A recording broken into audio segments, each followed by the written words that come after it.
Klabin, você tem na sua carteira? Você já teve? Eu vou te explicar nesse vídeo por que eu não tenho, por que eu nunca tive e eu vou te dizer o motivo porque talvez eu terei no futuro. Primeiramente, eu quero começar com essa verdade do mercado. No médio e no longo prazo, a cotação ela tende a seguir o lucro. Aqui nessa reportagem da Suno, ele traz até exemplos de um período de 12 meses, onde ele compara aqui na linha verde é o último preço e nessa outra linha aqui é o lucro, o EBITDA. E aqui você vê que aumentou, o lucro aumenta também. O EBITDA, a cotação, a mesma coisa para Vale, a mesma coisa para Itaú e a mesma coisa para a VEG. Ou seja, o preço ele sempre vai acompanhar a cotação. Pode até ocorrer no curto prazo de o lucro estar aumentando e a cotação diminui, às vezes por um medo que aconteceu no mercado, por algum grande player vendendo posição, porém, a tendência é que eles andem juntos. Então, partindo dessa premissa, uma das coisas que sempre me afastou de investir na Klabin, olha só nesse gráfico, que situação que eu acho que para mim me incomoda bastante como investidor. Aqui a cotação da KLBN4, ela teve um lucro, a empresa, aqui no ano de 2003, no valor de 1 bilhão. Ela ficou de 2003 até o ano de 2016 para ter esse lucro novamente. Ela levou 13 anos para superar o maior lucro dela. Pode ter ocorrido aqui algum evento não recorrente, porém são 13 anos, demorou tempo demais.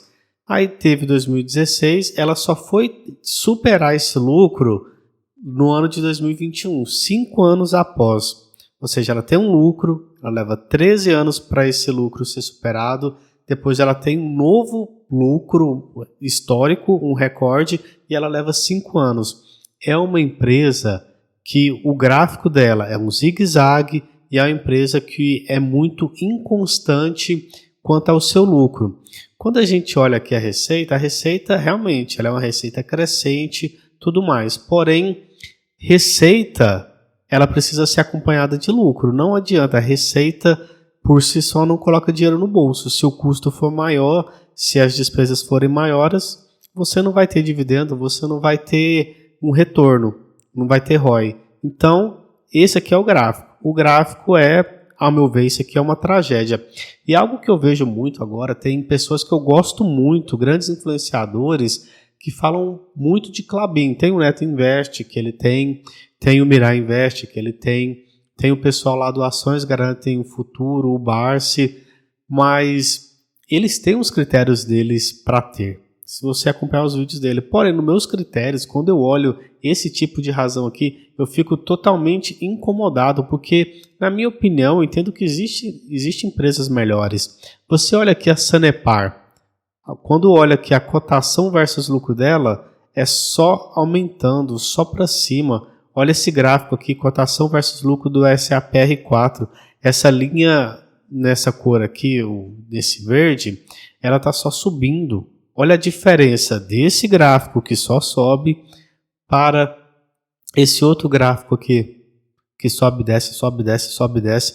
Beleza, nos últimos anos realmente está muito bom. E eu vou até explicar por que está bom, tá? Mas pro final do vídeo eu vou explicar para vocês por que está assim tão bom. Porém, isso aqui para mim é um gráfico que eu gosto de investir. É um gráfico que eu não teria problema nenhum em colocar meu dinheiro como eu tenho Sanepar. Porém, de verdade, não me agrada, nunca me agradou ações da Klabin. Às vezes eu fico imaginando, tem o Peter Lynch, ele tem um livro onde ele fala dos 6 tipos de ação, né? Crescimento lento, crescimento moderado, crescimento rápido, cíclicas, turnaround. Eu acredito que a Klabin estaria mais para esse crescimento aqui, ó, lento. Empresas com crescimento anual pouco acima do crescimento do PIB. Empresas de utilidade pública, como aquelas que atuam no setor de energia, geralmente se enquadram nessa classe de ativos. Um bom indicador para ver se uma companhia está na classe de crescimento lento é se a empresa remunera os acionistas com boa parte de seus lucros, payout elevado. O payout da Klabin não é elevado, tá? Vou mostrar isso para vocês. Geralmente esse tipo de companhia não possui projetos internos. Então, olhando aqui na Klabin, vendo como é que está o payout dela. O payout dela 33%, 34%, 25%. Aqui menos 0,96%, 74% em 2017 foi bom, 20%, 47%, não é um payout legal. Isso aqui não é um bom payout. Ah, mas o Barça ele gosta porque ele tem ação. Cara, o Barça comprou isso aqui quando você e eu ainda éramos bebês. Então, o que ele recebe é algumas vezes o valor que ele pagou de dividendo. Então, é algo totalmente diferente de você comprar hoje dele que comprou há décadas atrás, tá? O time não se compare com ele nesse sentido. E olhando aqui a Klabin, na estrutura dela, ela tem a seguinte estrutura societária: Klabin Irmãos, Niblack Participações e The Bank of New York. Olha só, os dois maiores, eles só têm ações ON, eles não têm nada de PN. Esse Bank of New York Department, ele tem ali preferencial, mas os maiores, que são donos de mais de 52%, só 2 sócios, eles não têm preferencial. Então, já respondendo a pergunta, qual que é melhor, Vitor? KLBN 3, 4 ou 11? Tá aqui, ó.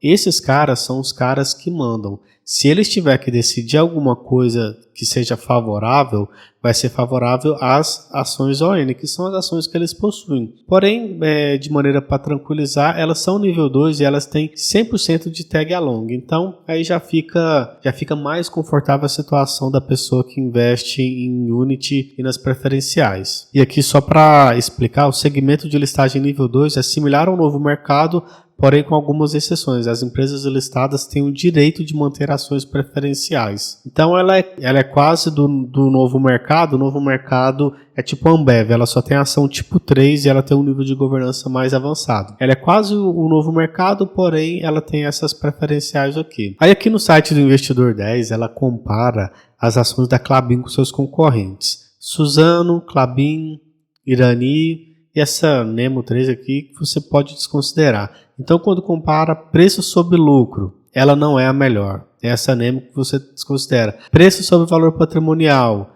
ela é de 2,25, que ela está a mais cara de todas. O ROI dela é 45,67, só que o campeão é Suzano. Dividend Yield, o dela está de 7,08, só que a Irani está em 7,53. Valor de mercado, ela não é maior. Maior é a Suzano, com 59 bilhões, enquanto ela é 24. Margem líquida, a melhor é a da Suzano, que tem 35,66, enquanto a Klabin tem 23,83. Então aqui, ó, todos esses indicadores ela não ganha nenhum. Eu, de verdade, por motivos assim e todos os outros que eu expliquei até agora, é porque eu não invisto nessa empresa. E aqui teve uma matéria recente, no dia 19 de junho, onde fala o seguinte: com o fator China, Bancão sugere uma ação para comprar e outra para vender. E aqui ele fala, de acordo com o Bank of America, as ações do setor de papel e celulose tiveram uma queda significativa, acompanhando o preço atingindo mínimas de 450 a 475 dólares por tonelada no início de maio. Desde então, as empresas da bolsa engataram uma trajetória de recuperação. E aqui ele traz algumas informações importantes, onde ele fala que as importações de matéria-prima da China caíram 37%. Quando você investe numa empresa tipo a Klabin, ela tem essa, entre aspas, fragilidade. O preço dela, o preço da celulose, ele é ditado pelo mercado internacional. Mais de 50% do resultado da Klabin vem de celulose. Então, você está sujeito a essa variação de preço. Contra isso, não tem o que fazer. Se cair, você perde dinheiro. Então, é algo que é mais um problema, é mais uma coisa jogando contra a Klabin. Porém, da mesma maneira, se o dólar aumentar, se a cotação da celulose aumentar, é bom para a empresa também. E aqui ele fala o seguinte: apesar da Klabin superar em torno de 15% as ações da Suzano em 2023, algo considerado injustificado pelo Bank of America, conta com uma visão cautelosa para a empresa, principalmente por conta das tendências de custo da companhia. Ou seja, aquela receita aumentando lá, ela é fortemente apertada pelos custos da companhia. Ela é fortemente apertada pela necessidade de melhoria de procedimentos internos para ter uma margem melhor. E eu entrei no site do RI deles e olhei esse comparativo aqui do KLBN11 contra o Ibovespa. E aqui o KLBN11 está com menos 9%, year to date é desde que começou até agora. Enquanto o Ibovespa está menos 7, ou seja, está perdendo para o Ibovespa. Aí eu entrei aqui no site do TradingView, vi aqui no começo do ano, atualizado. Atualizado está pau a pau, Ibovespa com a linha azul e Klabin com a linha laranja. Olhando aqui em um ano também está praticamente empatado, mas quando você olha aqui nos últimos 5 anos, o Ibov deu rendimento de 49,98, enquanto a Klabin 27,79. Olha só que coisa, se você investiu aqui em 30 de julho de 2018, o seu valor comprado está abaixo do valor hoje. Você ficou 5 anos investindo em uma empresa que está até hoje lutando para recuperar aquele valor que você investiu. É de verdade, eu não consigo ver qual que é a vantagem desse tipo de empresa. Olha só aqui a cotação nos últimos 5 anos. 7,16 e agora 4,31. Eu não sei como é que as pessoas se animam com isso aqui de verdade. Ah, mas tem uma nova planta, não sei lá o que. Pô, aí o futuro é promessa, né? Isso aí tudo é promessa, porque olhando esse resultado aqui, o pessoal passou 5 anos só tomando na tarraqueta. E eu lembro quando teve esse período aqui, onde ela bateu um valor abaixo de R$3 aqui. Nessa época eu conversei muito com um amigo meu, falando que eu não gostava de Klabin, mas para mim a hora de comprar era essa hora aqui, que estava abaixo de 3, que foi por volta de março de 2020. Só que aqui ninguém queria saber de Klabin. E agora, quando está aqui nesse valor aqui, aí ela começou a entrar em hype com esses grandes influenciadores. E novamente, não estou criticando os grandes influenciadores, Neto Invest, Mirai, a família Barça, de maneira alguma. Porém, na minha maneira de ver as ações, para mim isso aqui não faz sentido investir nesse tipo de empresa. Mas aí eu peguei esse vídeo desse rapaz aqui, ele é lá do Ações Garantem o Futuro, vídeo de 7 meses atrás, e vamos ver o que ele acha da Klabin. Tem uma coisa em relação à Klabin que eu acho que me preocupa muito. Eu sempre falo mais para o investidor que está começando. Eu enxergo que existem outras oportunidades muito claras na bolsa. Ele enxerga que existem outras oportunidades muito claras e melhores na bolsa. Tem coisa melhor, rapaziada. Tá Sanepar lá, mostrei para vocês. Sanepar, Banco do Brasil, BB Seguridade, tem coisa muito melhor do que isso. Então eu acho que você não tem por que começar na Klabin, é a minha visão. E é a minha visão também. Eu concordo, tem coisa melhor. E até hoje, se você for investir, eu gosto de utilizar uma metodologia clara de investimento, eu gosto de utilizar a metodologia do Décio Bazin, que foi popularizada pelo nosso querido Barsi. E lá nessa metodologia ele fala de 3 coisas. Liquidez, né? Décio Bazin recomenda que o investidor escolha apenas as empresas que sejam bem negociadas na bolsa. Ele fala de maneira... Ele não fala assim, bem negociada é tal. Mas liquidez, Klabin tem liquidez, tá? É uma empresa bem grande, bem conhecida. Cash yield, aí que ele recomenda que ela tenha pagamento de 6% ao ano de dividend yield nos últimos 3 pagamentos. Poxa, 6% ao ano nos últimos 3 pagamentos. Olha aqui como é que foram os últimos 3 pagamentos. 1.3, 7.49 e 7.06, ou seja, não entraria até agora nem no método Décio Bazin, porque nos últimos 3 anos ela não tem mais do que 6%. Isso, se você for seguir a risca, só daria certo de fazer lá para 2024. Olha só esses dividendos aqui, rapaziada. 2.28, 0.98, 1.61, 1.82, 4.72, 4.04, 0.08, 1.3. Pessoal, isso aqui é levando taxa de Selic há anos, ó. O pessoal ficou 10 anos, 8 anos aqui levando taxa de Selic. Empresa boa pagadora de dividendos. Boa quando? Desde agora? Desde 2022? A empresa passou 10 anos levando porrada? Não dá, rapaziada, não dá. E aqui fala de notícias. Esse terceiro ponto é o ponto mais qualitativo do método Décio Bazin. Segundo o autor, o investidor deve vender imediatamente empresas que tenham notícias negativas ao seu respeito. Olha, até onde eu sei, não tem notícia negativa lá não, tá? O pessoal, pelo contrário, fala até bem. E aqui, rapaziada, eu vou começar a falar agora por que eu acho que a gente pode estar presenciando uma mudança de paradigma lá para Klabin e que pode ser rentável investir nela a partir de agora por uma mudança na forma como eles fazem a proteção contra a variação cambial. Vou deixar a Luiz Barsi explicar aqui para vocês. De fato, aquilo que sobra no caixa em que ela gerou com as suas operações, enfim, para distribuir para os seus acionistas. Então, é uma distribuição bastante saudável aí, né? É um pinga-pinga religiosamente aí todo Pinga-pinga daquele jeito, né, pessoal? 1,3 ao ano, 2% ao ano.